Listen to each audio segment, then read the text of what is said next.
Hello दोस्तों, welcome to इन्फोब्लेज। आज की इस वीडियो में मैं आपको बताने जा रहा हूँ एक ऐसे गुमनाम शहर की जो हजारों साल पहले समुद्र में पूरी तरह डूब चुका है, जिसकी रिसर्च आज तक वैज्ञानिक करने में लगे हुए हैं। चलिए शुरू करते हैं। अगर आपने अभी तक मेरे चैनल को सब्सक्राइब नहीं किया है तो प्लीज पहले मेरे चैनल को सब्सक्राइब कर लीजिए और ज्यादा से ज्यादा लोगों तक शेयर करिए। ये वो दिन था जब एक बहुत ही खौफनाक नेचुरल डिजास्टर आने वाला था और नेचुरल डिजास्टर का निशाना एक ऐसा शहर था जहाँ के लोग खुद को खुदा समझते थे। इस आइलैंड पे बना ये शहर और इसमें मौजूद इंसानों की ये सिविलाइजेशन इस दिन तबाह होने जा रही थी।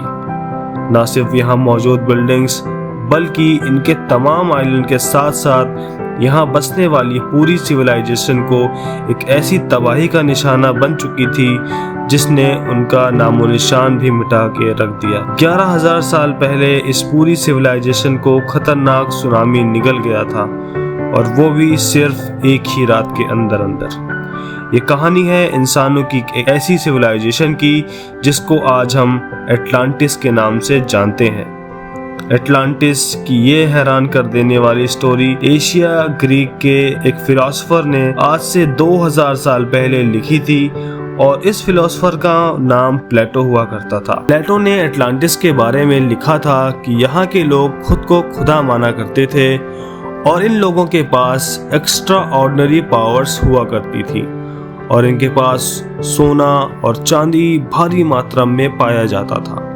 प्लेटो ने अपनी बुक में ये भी लिखा था कि एटलांटिस के लोग काफी अय्याश पसंद थे और अपनी पावर का गलत इस्तेमाल भी करते थे, इसलिए इन लोगों पर कुदरत का एक ऐसा अजाब आया जिससे इस दुनिया से इनका नामो निशान ही मिट गया था। 2000 साल पहले लिखी गई एटलांटिस की ये कहानी आज इतिहास की एक ऐसी मिस्ट्री बन चुकी है क्योंकि हिस्ट्री में कई ऐसे शहर हुआ करते थे जो आज समुद्र के अंदर डूबे हुए हैं। इसी वजह से कई लोगों का एटलांटिस के समुद्र में डूबा हुआ होने का पूरा यकीन है। लेकिन सवाल ये है कि इतना बड़ा शहर और पूरी सिविलाइजेशन अगर रातों रात गायब हुई तो आखिर गई कहाँ? दुनिया में वो कौन सी लोकेशन थी जहाँ एटलांटिस के लोग बसा करते थे? और पिरामिड ऑफ इजिप्ट के बनने से भी 6,500 साल पहले बसने वाले इंसानों के पास आखिर ऐसा क्या था जिसको आज तक याद किया जा रहा है? यही वो सवालात थे जिनके जवाब जानने के लिए साइंटिस्ट,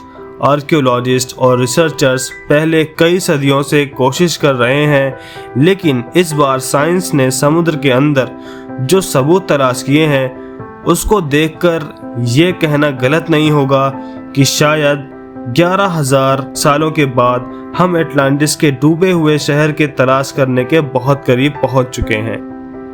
यकीनन समुद्र के अंदर डूबी हुई मिस्टीरियस चीजों की तरफ हर कोई ना चाहते हुए भी अट्रैक्ट होता है और उन सिटीज जिसने के बारे में कोई इन्फॉर्मेशन भी नहीं होती। मिस्टीरियस सिटी में सबसे पहले अगर किसी का नाम आता है तो वो है एटलांटिस। एटलांटिस को समुद्र में तलाश करने के लिए एक्सपर्ट्स कई अटेम्प्ट्स कर चुके हैं, जिनमें से एक अटेम्प्ट जापान के एक रिमोट आइलैंड के करीब किया गया था जो योनागुनी के नाम से जाना जाता है। यहाँ मौजूद समुद्र का पानी न सिर्फ खौफनाक है बल्कि जिस जगह से टाइफून भी निकलते हैं, इसके साथ साथ यहाँ पानी की अंदर हैमर शार्क के टोले भी मंडराते देखे गए हैं। समुद्र के इस हिस्से में डाइविंग करना डीप सी डाइवर्स के लिए बहुत ही खतरनाक होता है। इसी वजह से ये जगह काफी अरसों से एक्सपर्ट्स की नजरों में छुपी हुई थी। किहाचिरो अराटाकी वो डाइवर हैं जिसने अपनी जान की परवाह किए बगैर योनागुनी में डाइव किया था। इस डाइवर का कहना था कि जब मैं पानी के अंदर गया तो पानी क्रिस्टल क्लियर था और मैंने बॉटम पे एक अजीबोगरीब स्ट्रक्चर देखा। पहले तो अराटाकी ने समझा कि ये नॉर्मल पत्थर का पहाड़ है, लेकिन उसका शक तब यकीन में बदल गया जब उसने पत्थरों पर सीढ़ी जैसे स्ट्रक्चर बने देखे। इस डाइवर को ये समझ नहीं आ रहा था अगर ये नेचुरल पत्थर का पहाड़ है तो इसके स्टेप्स क्यों बने हुए हैं। लेकिन अराटाकी इस स्ट्रक्चर का एग्जामाइन करने के लिए काफी नीचे गया, तो उसने जो देखा वो इसके लिए यकीन करना काफी मुश्किल था। जी हाँ, ये पूरा स्ट्रक्चर 6 फुटबॉल फील्ड जितना बड़ा था और इसकी हाइट 8 स्टोरी बिल्डिंग्स जितनी ऊंची थी। इस अजीबोगरीब स्ट्रक्चर के टॉप से लेकर बॉटम तक स्टेयर्स बनी हुई थी। इस स्ट्रक्चर की हर एक साइड एक हैरत अंगेज पैटर्न में बनी हुई थी।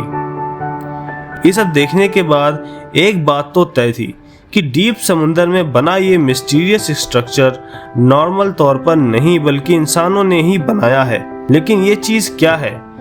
जब एक्सपर्ट को इस मिस्टीरियस स्ट्रक्चर के बारे में मालूम पड़ा तो उनका मानना था महज डाइविंग के जरिए इस स्ट्रक्चर के बारे में सफिशिएंट जानकारी हासिल नहीं कर सकते। ये टाइम था मॉडर्न टेक्नोलॉजी इस्तेमाल करने का। एक्सपर्ट ने फैसला किया कि सोनार टेक्नोलॉजी का इस्तेमाल करके योनागुनी समुद्र को स्कैन किया जाएगा। सोनार एक ऐसी डिवाइस होती है जो समुद्र में साउंड वेव फेंकता है और ये साउंड वेव समुद्र में मौजूद डिफरेंट चीजों से टकराकर रिफ्लेक्ट होती है और रिसीवर इन रिफ्लेक्ट साउंड वेव को कैप्चर करता है और कंप्यूटर से इसका एक 3D मॉडल बनाया जाता है। सोनार स्कैनिंग टीम योनागुनी आइलैंड के पास पहुंची और उन्होंने यहां समुद्र के बॉटम का कंप्लीट स्कैन किया।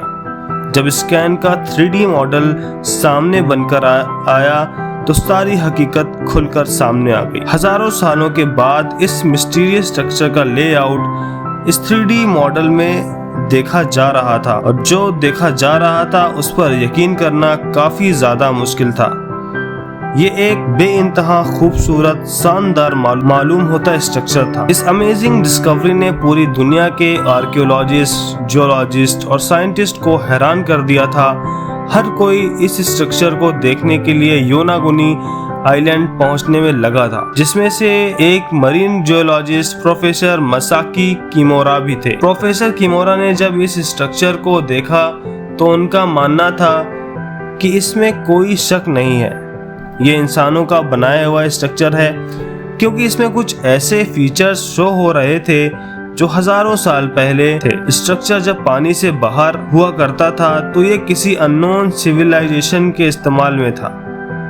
इस स्ट्रक्चर के अंदर जाने के लिए एक टनल भी बना हुआ था जो शायद इसकी मेन एंट्रेंस था। इस एंट्रेंस और स्टेयर तक जाने का प्रॉपर रास्ता बना हुआ था। यह स्टेयर बाकायदा इस स्टेयर्स में टॉप तक जा रही थी और इनके टॉप पर टेरेस बने हुए थे। इनमें से सबसे टॉप वाले टेरेस पर एक चीज ऐसी भी थी जिससे यह अंदाजा होता है कि यहाँ रहने वाले लोग काफी मॉडर्न ख्यालात रखते थे। जी हाँ, एक ट्रायंगल शेप का पूल भी बना हुआ था। किमोरा के ख्याल से यहाँ लोग नहाने के बाद इस टेरेस पर सनबाथ करते होंगे। ये टेरेस इतने बड़े थे कि यहाँ हजारों लोग एक ही बार में खड़े हो सकते हैं। योनागुनी आइलैंड के पास समुद्र में पड़ा ये स्ट्रक्चर, जिसमें एंट्रेंस भी था, पाथवे और स्टेज भी बनी होने के साथ साथ एक पूल भी बना हुआ था। ये सारे स्ट्रक्चर किमोरा को एक ही संकेत दे रहे थे कि यह स्ट्रक्चर किसी दौर में यहाँ रहने वाली सिविलाइजेशन का कैसल हुआ करता था। अपनी इस थ्योरी को प्रूव करने के लिए कुछ सबूत भी चाहिए थे जिससे ये प्रूफ हो सके कि वाकई यहाँ इंसान किसी दौर में बसते थे। इसके लिए फिर से इस अननोन स्ट्रक्चर का मुआयना किया गया और कुछ सैंपल कलेक्ट किए गए, जिनमें ज्यादा तो कुछ नहीं मिला, लेकिन एक चीज ऐसी थी जो वाकई काफी अलग दिख रही थी। यहाँ से मिलने वाले पत्थर पर एक क्रॉस नुमा सिंबल तराशा हुआ था और पत्थर पर 2 सुराग भी मौजूद थे। प्रोफेसर किमोरा का मानना है कि शायद लोग इसको उंगलियों से पकड़ते होंगे और शायद इसका उस दौर में कुछ खास मकसद होगा। देखने से तो ये मालूम होता है कि ये स्ट्रक्चर छोटे छोटे स्टोन ब्लॉक से मिलकर बना होगा, लेकिन फॉरेंसिक रिपोर्ट से ये मालूम पड़ा कि ये छोटे छोटे ब्लॉक से नहीं बल्कि एक ही बहुत बड़े पत्थर से, यानी इस एक बड़े पत्थर को तराश कर कैसल जैसा डिजाइन बनाया गया है।